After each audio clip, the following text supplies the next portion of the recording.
emphasize enough the importance of a frequent mental catharsis, which means clearing the mind of fears, hates, insecurities, regrets, and guilt feelings. One effective method for doing this is the daily practice of silence. Remember what the great writer Thomas Carlyle said: silence is the element in which great things fashion themselves together.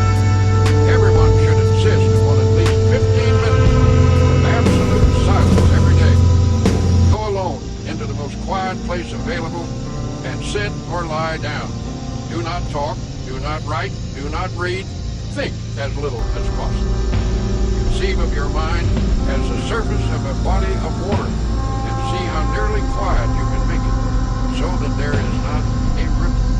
When you have attained a quiescent state, then begin to listen for the deeper sounds of harmony and beauty and of God that are to be found in the essence of silence. At intervals during the day, practice thinking a carefully selected series of peaceful thoughts. Let mental pictures of the most peaceful scenes you have ever witnessed pass across your mind. You might, for example, see a beautiful valley filled with the hush of evening time as the shadows lengthen and the sun sinks behind the horizon.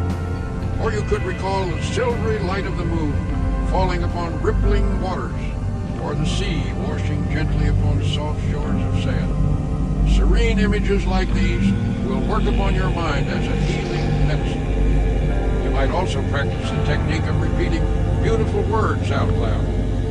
Words have profound suggestive power, and there is healing in the very saying of them. Utter a series of panicky words and your mind will immediately go into a mild state of nervousness. You will perhaps feel a sinking in the pit of your stomach that soon affects your entire body. If, on the contrary, you speak peaceful, quieting words, your mind will react in a peaceful manner. Use such words as tranquility. Repeat the word slowly several times. Tranquility is one of the most beautiful and melodic of all English words, and the mere saying of it tends to induce a tranquil state. It is also helpful to use lines from poetry. When peaceful quotations are dropped into the subconscious, they lubricate the mind with peace. Here is one from a 16th century mystic. Let nothing disturb you. Let nothing frighten you. Everything passes away except God. God alone is sufficient. There are other practical ways by which you can develop serenity and quiet attitudes. One way is through your conversation. Depending upon the words we use and the tone in which we use them, we can talk ourselves into being nervous, high-strung, and upset. But by our speech, we can also achieve quiet reactions. Talk peaceful to be peaceful. You see, the words we speak have a direct and definite effect upon our thoughts. So in a group, when the conversation takes a trend that is upsetting, try injecting peaceful ideas into the talk. Note how it counteracts the nervous tension. Conversation filled with expressions of unhappy expectation at breakfast, for example, often sets the tone of the entire day. On the other hand, if you start each day by affirming peaceful attitudes, your days will tend to be pleasant and successful.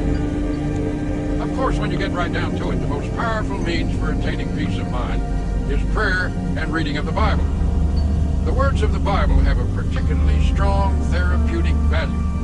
Drop them into your mind, allowing them to dissolve in consciousness, and they will spread a healing balm over your entire mental structure.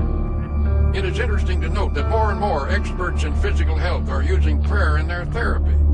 Illness, tension, and kindred troubles often result from a lack of inner harmony. But it is remarkable how prayer can restore the harmonious functioning of body and soul. It appears that even the aging process can be held in